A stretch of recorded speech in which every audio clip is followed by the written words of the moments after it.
So, you need to be able to then implement the person's his desire. Okay? 3. Now, you've understood, then after you implement it, is when you need to translate now a drawing into what your name is?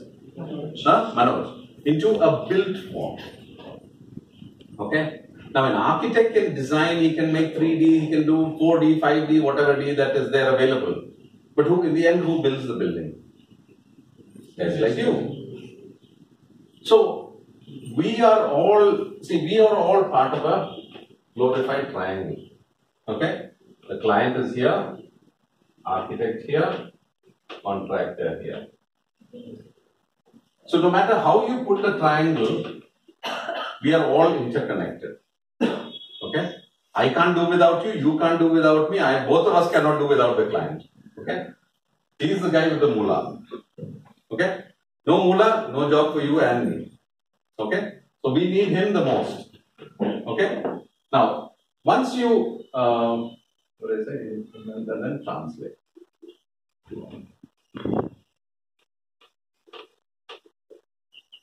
Now, the translation of that, I'm using it, the word very broad-based in the sense that translation is that in order to translate your idea from a paper design into a built form kind of thing. Getting tired? Huh? I've been there, that's why. Okay, so you being able to translate that, then we show the client 3D views, 2D views, what the building will look inside, what the building will look outside, then aspects of what Manoj said about interior design, landscape, other aspects of design as such. Okay? So once you translate that design, the final job is total customer service satisfaction. Not Tata Consultancy Services. Okay? Now, this translation might take 6 months, it might take a year, might take 2 years, a project might even take 5 years. Okay? The total is a very strong word. Okay? No client is ever 100% happy. You can stand on your head all day also, still is not going to be happy. You'll say, why did you stand angle? Why did you stand sideways? Whatever it is, no? So this is just like, this is not really like notes and stuff like that. You don't need to write this down. This is just my understanding of what architecture is. So the attempt that you must make to have a satisfied client is what our whole intention is. You have one unsatisfied, you will have unsatisfied clients. That's a part and parcel of our industry. But the idea that you're able to get, do at least say about 80-85% a good job is what will be your success. We work on what we call a referral kind of industry. Okay? We are a service industry. I always tell my new architects who join and all that, to serve somebody is to be able to bend. Most of you are Hindus here? Yeah? Okay. When you enter a temple, what do you do? Apart from ringing the bell. You ever notice why the temple door is always very low? Huh? Yes. When you enter the temple, you will bow in reverence of the God above. So those guys who designed the temple doors had this in mind. When you enter into the main sanctum sanctorum, that is where you really bow. I don't know how many of you have been to Tirupati and all that sort of thing. Been? Been? Not been? No? Okay. So many of these temples, if you go to even say like Meenakshi temple in Madurai and all that, no? You will bow. You're from where? That side? No. So you will bow. Okay? So our service industry is that we must first always learn to serve our clients. Okay? A customer is always king. You do a good job for one customer, he will give you the next job. But then in the end, also your work speaks for itself. If you do a good job as an architect, people will say, hey, that's a nice building. Who did that? Who designed that? And then maybe word spreads around like that or whatever it is. This is my understanding about what design from concept to completion. Okay. What is today's scenario in construction? Have they been to site and that sort of thing? They have some little bit of site experience? Few people been to site. Who's been to site? You've been. Okay. What did you learn at site? Almost finishing work. Finishing works. Okay. You also went? What did you observe? What did you learn? Plastering things and all. Plastering things and all. Painting. And all. GSL. Huh? Yes. numbers. Okay. Which site did you go to actually? Villa project. Okay. So you just saw finishing kind of thing. It's a luxurious villa. Luxurious villa. Big, huge villas. Where Nitesh stays, huh? Yeah, it's in Yeah. Correct. Okay. Yeah. So what did you feel about that? One day I'm going to say one of these, no? home automated, na? Yeah. Everything automated. With Alexa app installed or something? Or smart homes kind of thing? Okay. How much? 4 crores, 5 crores, how many crores? Starting from 4.5. 4.5. Starting. Okay. Now, architecture has also evolved into the next level. You know, there's a video that I got yesterday, which was, I think in the stream we saw about a smart home kind of thing, you know. So it's about a guy, rich guy. Voice message. Voice, full house voice activated, you know. I don't know, have you seen this Alexa app? Yes. Huh? You've seen this Alexa app? You know, it's very interesting. I mean, people in the US and all have Alexa in every room, you know. They have one Alexa, this thing, dot in every room. Alexa, turn the lights on. Alexa, shut the music off. Alexa, turn on the air conditioner. Alexa, do this, you know. So Alexa is the most obedient child in the house, you know. Huh? Have you seen Alexa actually? Have you seen that thing? No, You've not? You've seen it in a movie. Oh my goodness. This thing. Google has another one called Google Mini. You know, it's selling, I think Flipkart was selling it at about 2,000 rupees. It's an incredible thing, you know. And as a parent, I have two daughters of my own, you know. And I tell my daughters, you know, listen, look at Alexa. She's so obedient. You tell her to shut up, she shuts up. You tell her to remind you, she reminds you, know. Huh? My wife has set up 3 alarms in the morning, you know, for my younger daughter. No? Older one is in college, but first one is at, I think, 6:45, next one at 7, and the last one is at 7:15, and the final alarm is at 7:20. You know, that means she has to leave the house, otherwise she'll miss the bus. You know, the Alexa thing. So now we've moved from the normal kind of thing into now smart technology and that sort of thing, you know, where, you know, actually in a sense, you know, it's scary actually, you know, that, you know, we might not have to actually even think after a while, you know, computers might sort of take over our jobs, you know. My wife is a dentist actually, so she said, no, robots cannot do our work and all that sort of thing. I saw a video about in Japan, they've come out with a teacher who can teach the child. It's a robot, it's called this height. Teaches kindergarten children. You can expand that one to this high and it can do what Ashok and me, what we're doing over here today, no? So the future is actually, in many senses, it's a little scary because we are the fear of the unknown. You know, we don't know what lies ahead. You know, technology is moving at. You've seen Mission Impossible or Mission Impossible fans? You know, I'm a big movie buff. Okay, so you know, you see Tom Cruise movie. These guys are moving these things in midair and they're pulling, enlarging, whatever it is. You know, so that is going to. I mean, how all that is done, I have no idea. You know, but it just is so amazing that, you know, this is what our future lies. You know.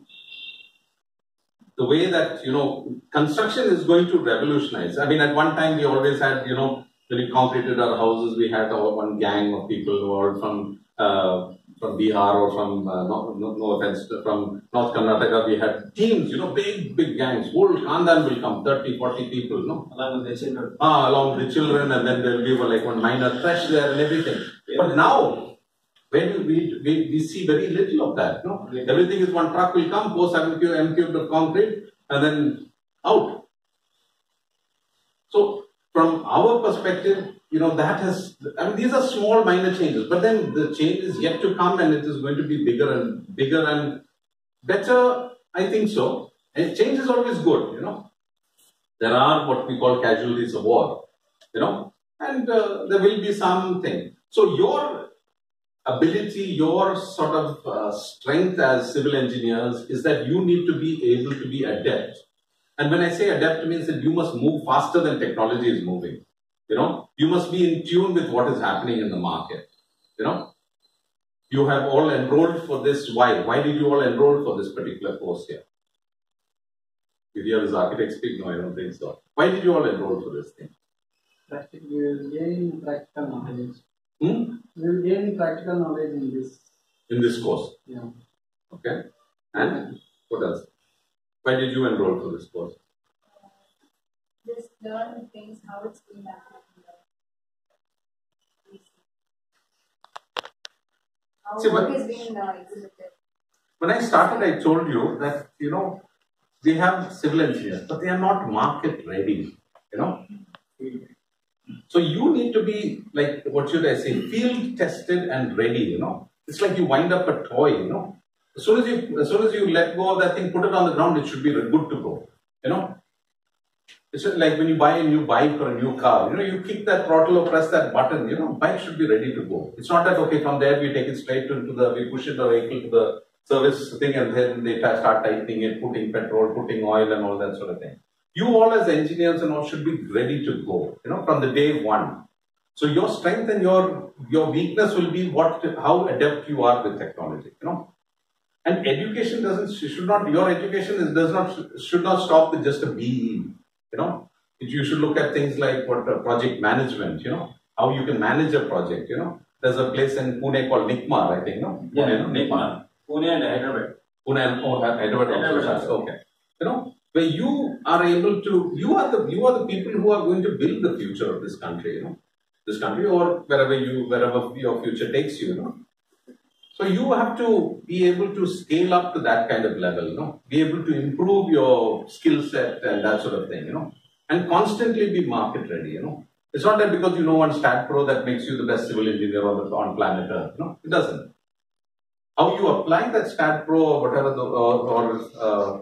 we as architects, we know very little about structures, okay? So we assume that you all as civil engineers are very knowledgeable about structures, All we learn as architects, we just mug up and then we go and one fine day and vomit it out on the exam, okay? Bending moment, tensile, something, whatever it is. I mean, now I don't remember all these big terminology and all that, but this is what it is basically, So you should be able to know this stuff, Not that somebody is going to call you immediately calculate bending moment for things. No, not like that. But when you talk to people, your knowledge will either be exposed or your lack of knowledge will also be exposed in the same process. Understand? Okay? What do you feel are some of the biggest challenges that you all as engineers, when you go out into the market, what are some of the biggest challenges that you face? That you are, the fear of the unknown. Okay, you finished, when did they finish this course? They will be finished in actually around another 6 weeks. 6 weeks. 6 weeks, no? This every day they come? For this Yeah, course? every day. Morning 8:30 Till to 12. 12:30. After you finish this course, Yeah. what next? What do you want to become? He is interested in planning and designing. You have no idea what's going to happen after 6 weeks from now. What is your fear? You're not scared of anything? No, yes. Just any fear? Will I get the job? Will I not get the job? Is that a fear? No, you'll get the job. Or they'll place you somewhere for sure. What do you feel? What is your fear? How to execute it. How he will do the work? How you'll do the work? Yeah. So that is your fear. But I think Prayojana helps you to be able to do that, no? Yes. Next in another 2-3 days he will be going to some project. Project side. After then he will be losing that fear also. Okay.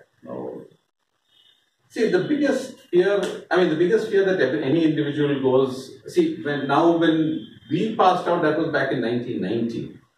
There, our biggest fear was that, will we ever get a job, That time, job was so, India was just, on the threshold of opening up the economy and all that, So, an architect's office, the biggest architect's office and all had hardly some 10, 15 people, So I go and then, we go and then we ask them, sir, job, sir, anything is there and all that, So most architects didn't have need for architects. And there were very few architectural colleges when we were there. I think UBC, BIT, which closed down, and BMS, and I think we were the only 2 or 3 colleges that were there. Now it's like almost 25 colleges are teaching architecture now in Bangalore as such, itself. But the fear, your fear must be converted into a certain degree of optimism. In that, where do you see opportunity? Okay? Now, if you say, no, you sit at home and then you say from morning to evening, I'm not going to get a job, I'm not good enough, I'm not this, I'm not that, that's where you will remain. But if you say that, no, I am going to, whatever it is that is available out there, let me take it up as a challenge. Let me see what I can make out of something there. See, in any office, whether be it L&T or whatever it is, any big company, or even small company for that matter, you have certain skill sets that you have learned and absorbed over a period of time. Okay? So, your uniqueness is what sets you apart in any organization. If you just go where the water is flowing and just flow along with that, you're not making a difference in an organization. As an employer, I'm an employer. I look at what does an employee bring to the table. Her strengths, weaknesses, whatever it is. Her weakness should then be. I want to translate her weakness into a strength. If she's not able to do something, make her be able to do that something. If she's good at something else, okay, use her ability to help somebody who doesn't know how to do that. So what are your strengths what are your weaknesses? Now it is time that now when you go out into the real field, where you need to translate that into your strength. Be adept in what you learn, your technology or whatever it is that you have, and be able to rise above that in that occasion as such. I wanted to share some pictures of some of the projects that we are taking.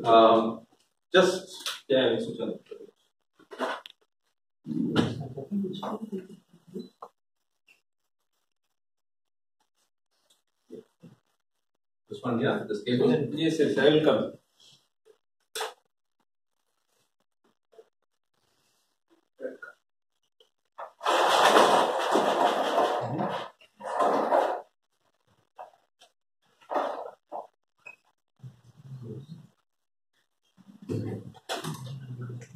When you see a nice building, what is the first impression that you get? Okay, let me put it another way. How many of you have heard? You've heard of Egypt, right? Yes. What is the first thing that comes to mind when you think of Egypt? What is that? Architecture.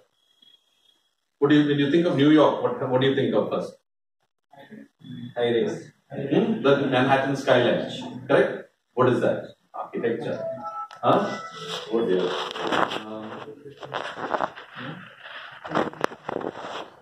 Okay. When you think of some place like Australia, don't tell me kangaroos, no? What do you think of? You think of the Sydney Opera House, right?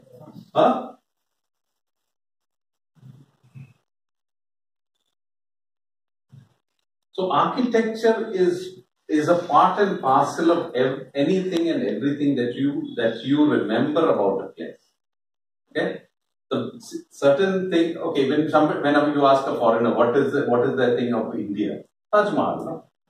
Within 1 second they'll say, no, Taj Mahal, you have the most beautiful mausoleum known to man. No. Okay, so these are I mean, architecture is sort of ingrained into our kind of our culture, our visual imagery of what any particular city is, you know. When you think of Bangalore, what Forum Mall, huh? Or what is the icon of Bangalore? Vidhan Saudha. Again, you come back to architecture, no? Huh? Alipet, Bengaluru, all these, I mean, everything revolves around architecture, you know. No, I'm not saying that, you know, whatever the architecture of any particular place is overrides everything else. No, not at all. No, but the very ethos of architecture is what is manifested in our imagery of what we remember of any particular place. Okay, I just wanted to just show you a few projects of some of the work that we are doing in different parts of the country. These might be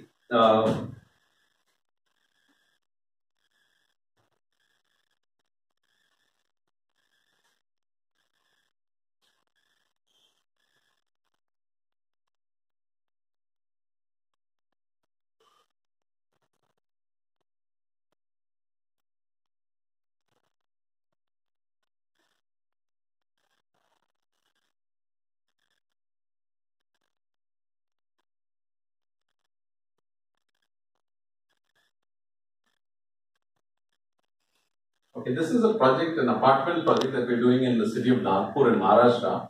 I just wanted to share, I'll just share a couple of projects with you that we're about to start on this particular thing here. No?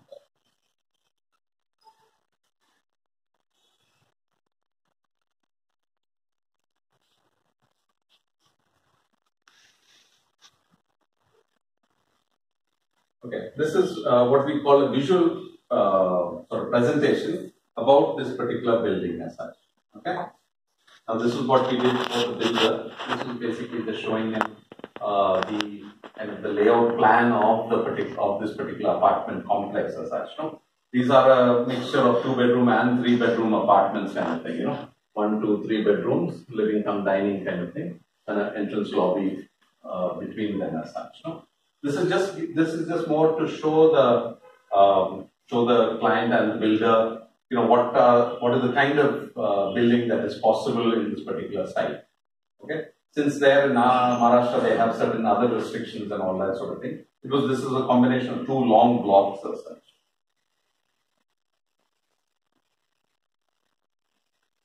Okay, it's a very long, narrow site that just extends almost about 400 odd feet long. You know? So we have a number of blocks that are running across this particular thing as such. You know?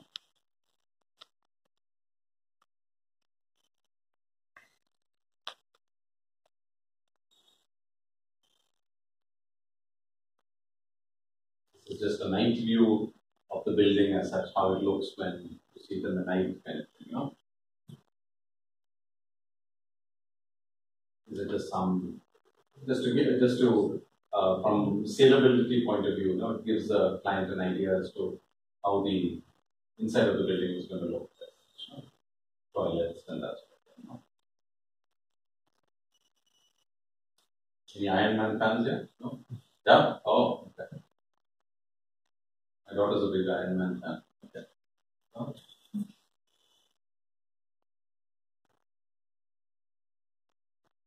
I'll show you another project that we did here on Banagatta Road.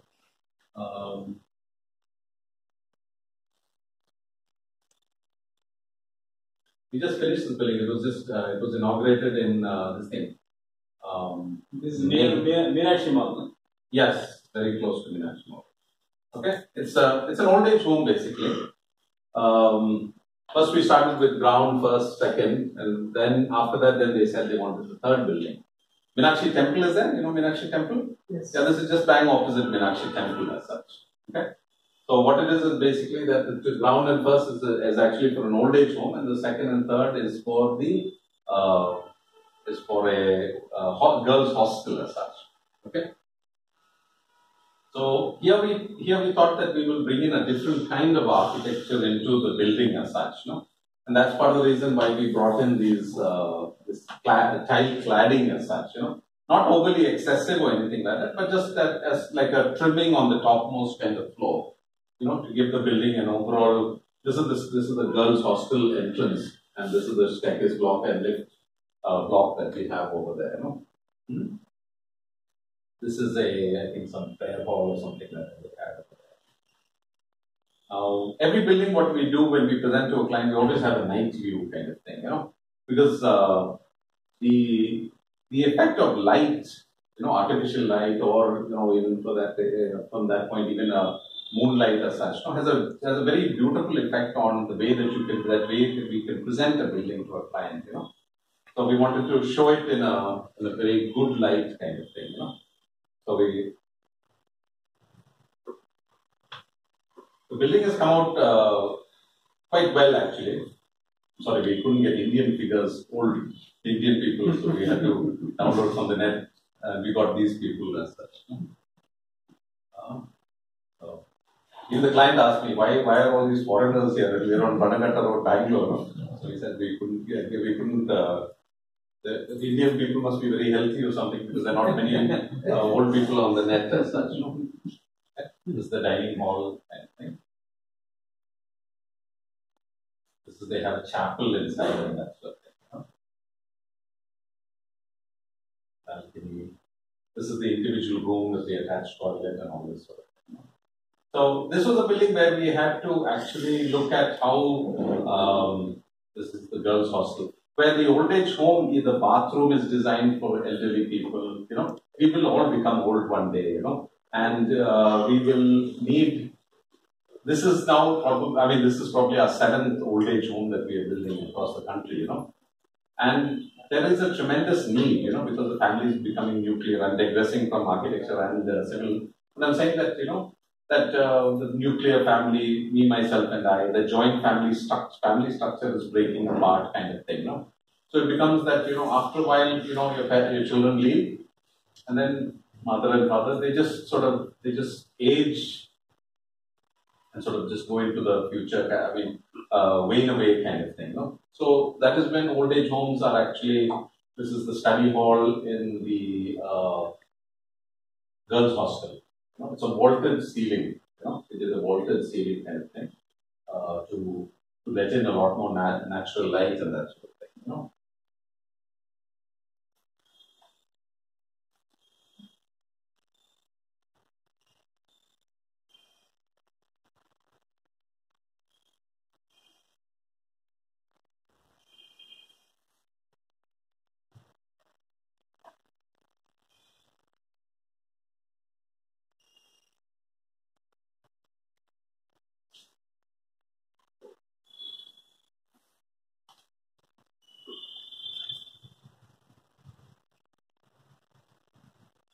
I'll show you a nice, this is a house that we just, villa that on Airport Road that we just started. I just wanted to show this to you. It's in a layout called Utopia. I don't know how many of you all know what Utopia is. Utopia is sort of the perfect place where everything is good and only happiness is there and no problems and that sort of thing. It's an ideology kind of thing, So this is just it's on a 70 by 50 or 70 by, it's about roughly around 4,000 odd square feet, So this is for a client, just more like a weekend house kind of thing, The reason I'm showing it to you is that, I wanted to show you different kinds of buildings as such, I showed you, the first one was an apartment, commercial kind of building. The second was more an institutional kind of building. This is a residential kind of building, So this, he was very keen that he wanted slope-proof. Nowadays, we as architects, very few clients actually want slope-proof buildings, Everybody wants more modern kind of building, flat-proof, this thing, that thing, But this guy was very particular that he said no, because he saw a building that we had done for somebody else in somewhere on Bengaluru Road, a villa that we had done. And then he said, see, I like that slope-proof kind of concept. So I'd like to have that also in my house as such. This is from the back side and the rear garden and that sort of thing. These are just some interior shots. This is the living room, I think. Dining area. And my favorite, the night shot. You know? No, the beauty of a night shot actually is that, you know, he called me on the phone after we sent him this presentation, you know. And we were and he was talking to me for about 45 minutes, you know. Saying, no, John, you know, I can imagine myself somewhere here in the inside in that bed. This is a bedroom actually, you know. So people, I mean, different clients have different kind of what should I say, enthusiasm levels when they see these views, you know. But that's why we call it a visual presentation, you know. Okay. So we want I mean, if I just give them one 3D, I mean, I don't know, maybe I don't know how other architects do, but what we do is that we give them a visual experience kind of thing, you know. Some people say, why don't you make this thing, a walkthrough and all that. I found that a walkthrough it looks very robotic kind of thing, you know. Whereas this is actually gets a person to really think, you know, wow, you know. He was telling me, oh, John, you know, I'm going to sit over here in that, this is a small sort of a patio area, you know. He's saying, John, next time after this building is finished, we should have a beer over there. I said, okay, fine, we'll do that, you know. I'm not propagating if you want to drink beer or not. But I'm just saying that, you know. So they actually, they begin to experience the whole building per se. I'll show you just one last building.